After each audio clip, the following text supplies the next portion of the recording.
Enzyme assays are experiments that are set up to learn something about an enzyme. And this can take on many different types. For example, we could be curious about whether a particular sample contains an enzyme. Is that enzyme present in the sample?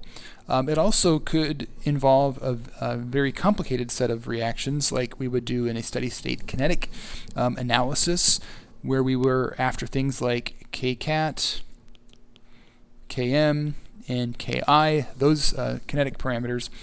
In both cases, these are really what we would call activity assays, and I'll talk about some other assays in a few minutes. But an activity assay is a method that connects the formation of a product, usually, could also be the consumption of a substrate, but in any case, we're connecting that activity to a measurement that we can analyze.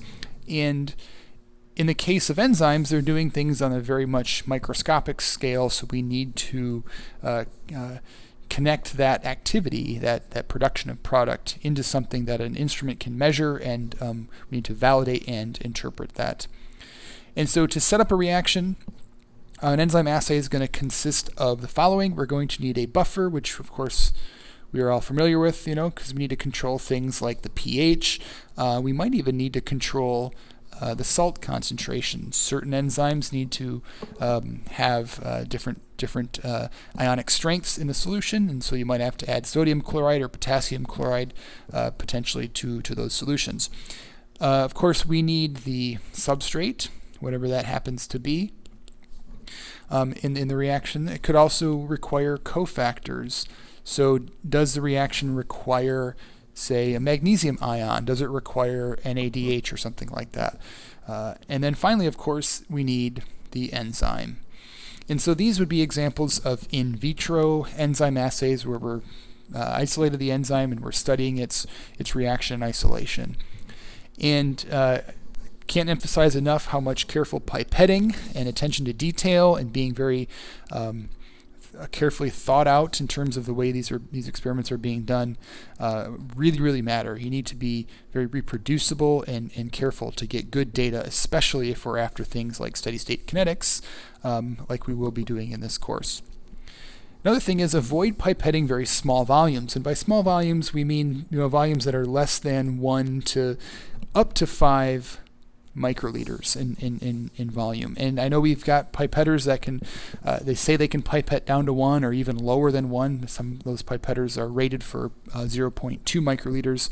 But if you want reliable data, reproducible data, it's actually better to avoid pipetting really small volumes.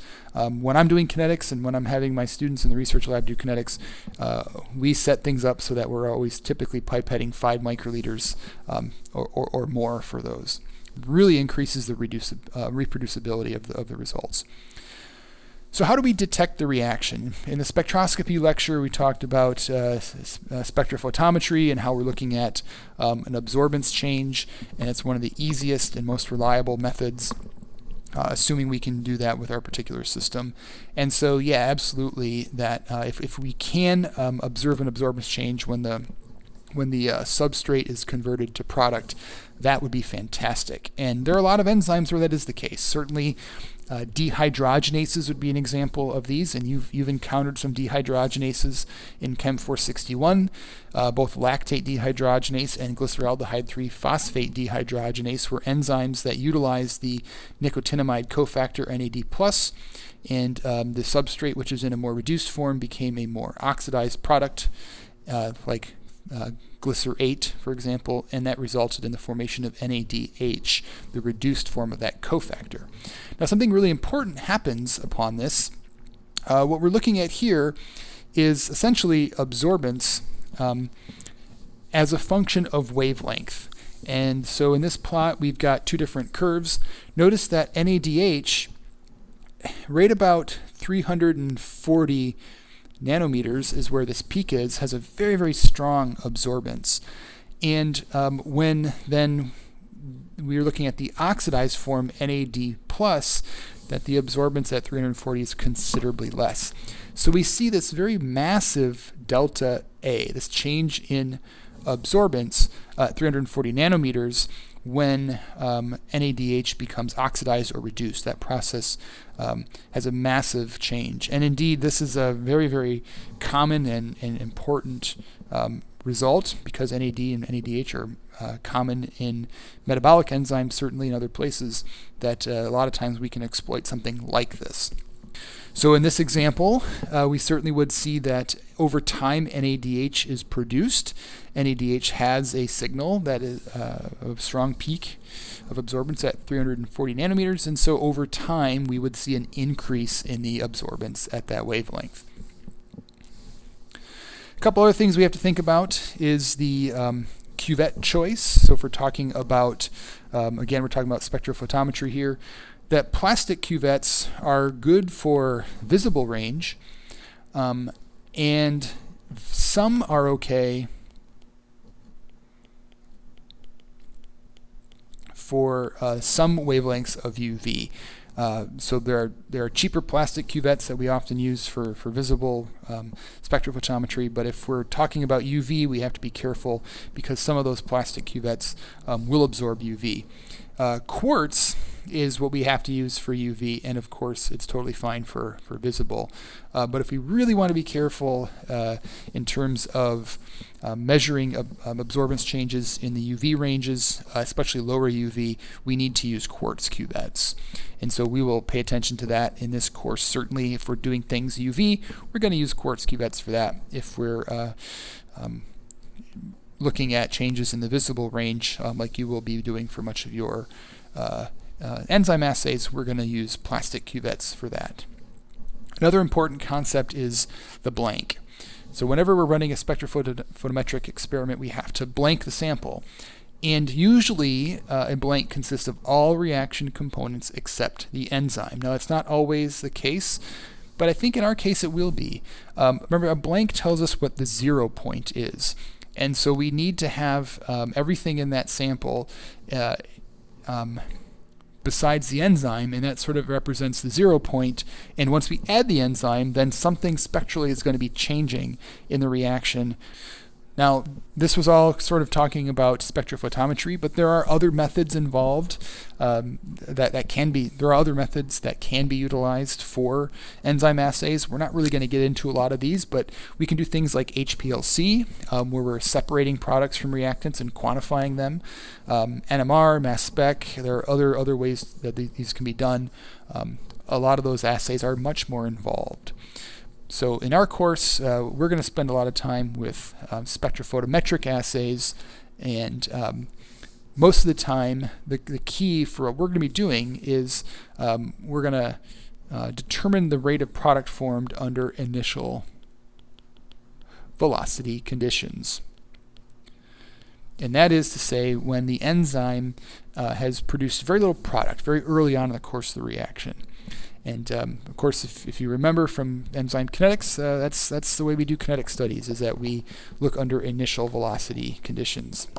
And so in the case of a UV-vis experiment, like for example, if NAD plus is being converted to NADH, we're going to have a plot of absorbance as a function of time, and the instrument will read data points every second, every tenth of a second, whatever it happens to be.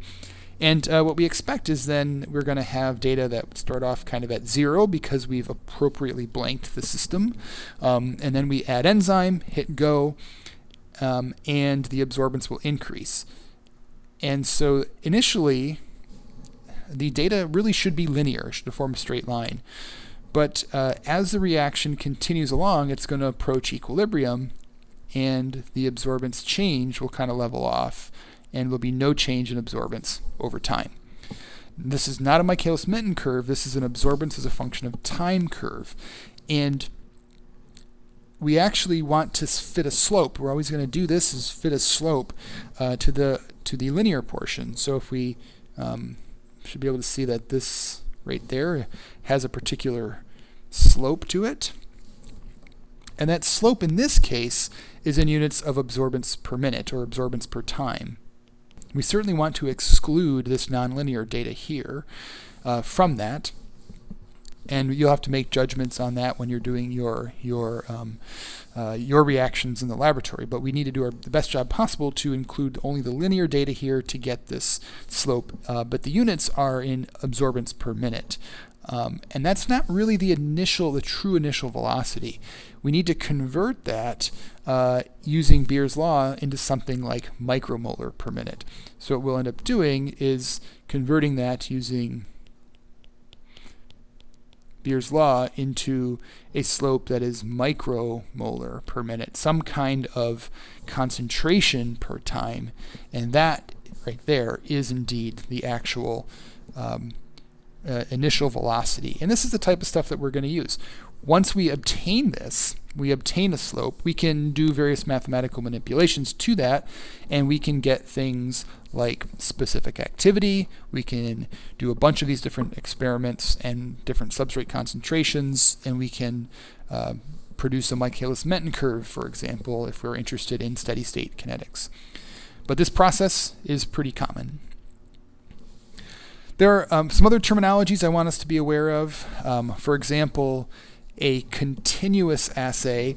This means that the signal is measured at sort of specified intervals within a reaction mixture in real time. So that reaction's going and the spectrophotometer is measuring it right now. That is in contrast to a discontinuous assay, which is sometimes also called an endpoint assay. And this is where the reaction's set up and samples are removed and terminated. So maybe there's acid used to denature the protein to stop the reaction. And then those samples are analyzed later for quantification of how much product is in them. And so it's not really measured in real time. This assay is very tedious compared to a continuous assay, but sometimes depending on the system, depending on what you're looking at, it actually might be necessary.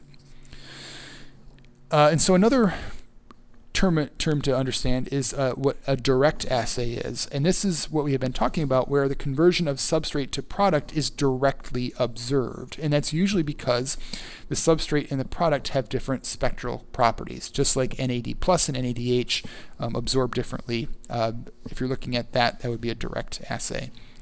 That's in contrast to an indirect assay, where the product that the enzyme we're studying produces is reacted with a different compound, an organic compound, not an enzyme, that can then be detected. And then finally, there are coupled assays where, again, if that product that we're looking at, if we can't observe it directly for some reason, we can instead react that product with something else, with a different enzyme, and then maybe that product can be observed. So a great example of a coupled assay would be studying the enzyme hexokinase. And so let's look at the hexokinase reaction, which you should be familiar with from glycolysis. That is, glucose and ATP are reacted to produce glucose 6-phosphate and ADP. And now, if we wanted to study the rate of the reaction of hexokinase, well, there are a few things we could do. Notice that there's a ATP and ADP, both are nucleotides, so that adenine base absorbs in the UV, and it's definitely observable. However, there's no spectral difference between ATP and ADP. They have the exact same absorbance spectrum, so we couldn't just put this in a spectrophotometer. But we could do something like HPLC would be one example, because we could quantify how much ATP versus ADP is present in the sample, and we can see that by HPLC. That is what we would call an endpoint or discontinuous assay, and would be a lot of work. What we could do instead is couple this activity to a different activity. And so if you remember perhaps from the pentose phosphate pathway, glucose 6-phosphate can react with the enzyme glucose 6-phosphate dehydrogenase. Dehydrogenases, of course, are going to use a nicotinamide cofactor, so NADP plus will be converted into NADPH. And so now we've actually coupled the activity of hexokinase to the activity of glucose 6-phosphate dehydrogenase here, and we can observe the appearance of NADPH then. Now, what's important in this type of an assay is that we want the hexokinase reaction to be rate limiting, and we want the glucose 6-phosphate dehydrogenase to be in excess. And so if we have it set up that way, where we have a relatively lower concentration of hexokinase and a lot of excess glucose 6-phosphate dehydrogenase, anytime an NADPH molecule is produced, we can bet that the rate limiting step for that was the hexokinase and not the glucose 6-phosphate dehydrogenase. In other words, because there's so much of the glucose 6-phosphate dehydrogenase around, anytime glucose 6-phosphate is produced by hexokinase, the reaction is going to proceed, and we'll get that signal, that NADPH, an increase in absorbance over time. So these are a little more complicated assays, but it allows it to be continuous in that case. So we could just put this setup in a spectrophotometer and watch the absorbance increase over time, get our slope, and then be able to quantify the reaction and determine initial velocity, for example. So luckily for you, in lab, you're going to conduct continuous direct assays. And so depending on how far you've looked ahead, you might be aware that you're going to use this compound called Senta. That is a substrate for beta-lactamase enzymes. And Senta is broken apart, and it produces in the end a compound that is colored, that we can quantify. And so that is continuous because we can measure it in real time in a spectrophotometer, and it's direct because it's actually a difference between the substrate and the product. There's a difference between the substrate and product's spectral properties, and we can observe that directly. There are other assays you're going to do. We can generally use that term. You're going to determine protein concentrations as well. So you're going to measure the enzyme's absorbance at 280. Remember, we said that tryptophans are important in that. There's also a Bradford assay that is utilized, and that uses a standard curve in order to determine what the protein concentration is, and a dye. And so both of these are explained more in the course pack, so I'm not going to get into those details here.